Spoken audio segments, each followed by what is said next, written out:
Welcome to Dr. Mary Travel Best's Independent Travel Guide. This is an episode for women like you who need a little extra support traveling the world one woman at a time. And this is sponsored by Sun Marketing Advertising Media.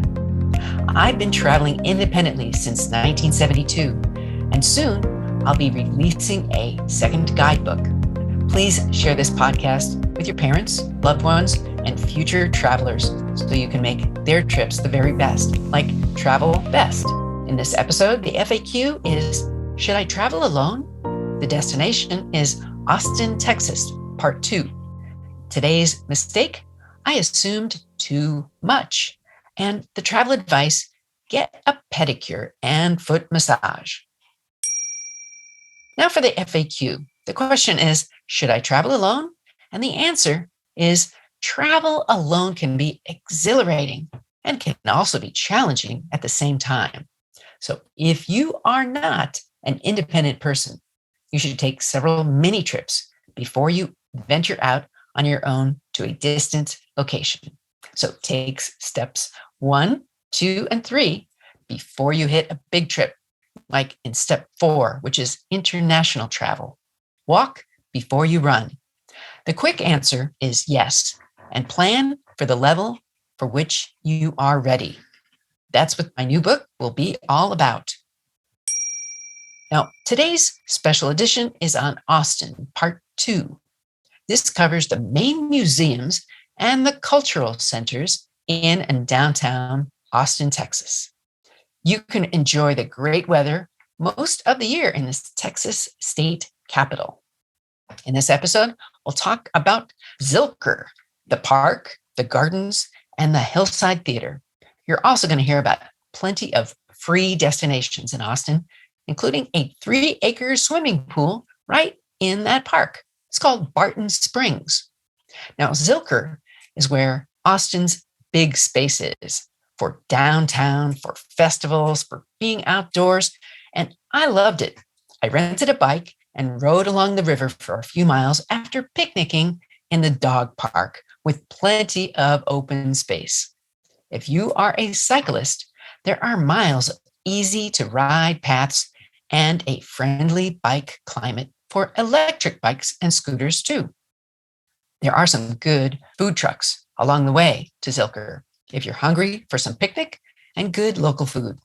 Austin is known for good food trucks, breweries, and coffee shops. I think I visited a dozen or more of them, and I can't wait to return for more.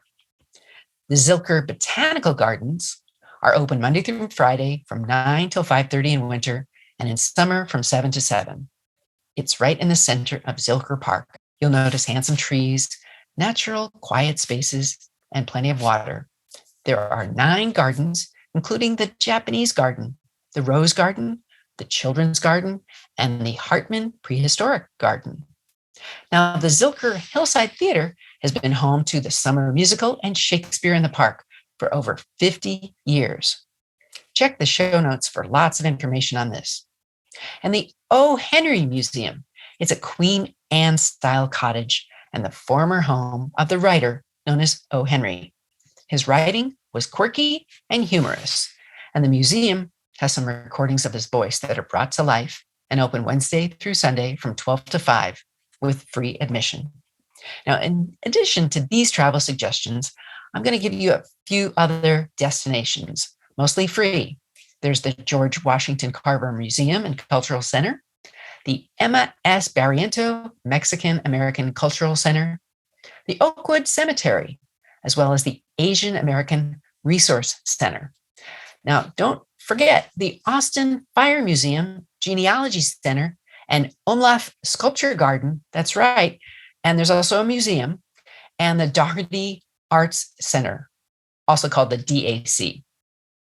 Lastly, don't miss the state capitol buildings where they offer free tours, as mentioned in part 1. And you can check show notes. This is a good starting point for many other historic and artistic venues. Now, here's for some lessons learned. Don't assume too much when you travel. I'm known for getting travel done, but I have made some big mistakes assuming too much. Now, here's some examples. I've assumed that someone was a male when they were a female. I've asked a woman how far along she was in her pregnancy, and she wasn't pregnant. I've assumed that someone was wealthy by the clothes they wore. I was wrong. Don't assume too much, like I did. Ask questions when it's appropriate and meet new people when you travel. And have fun. Now, for today's travel advice, get a pedicure and a foot massage. For some of us who travel solo, our feet may be the most important part of our body. Take care of them with regular massages and care. One way you can care for your feet is to get a pedicure to make your feet healthy. Keeping your nails clipped, your cuticles clean, and your muscles relaxed is a big step to proper foot health. I want to bring meaning to your travel, so send me your travel tip or question. You can send it to my website, Facebook page, group, or Instagram. You can also see me on Twitter, a blog, and maybe you'll read your tips or questions in my next book, Women Travel: 5 Steps to Solo Adventures. What's on your travel bucket list? Tell the doctor and her team of women who travel the world seeking the very best. Dr. Travel Best, that is.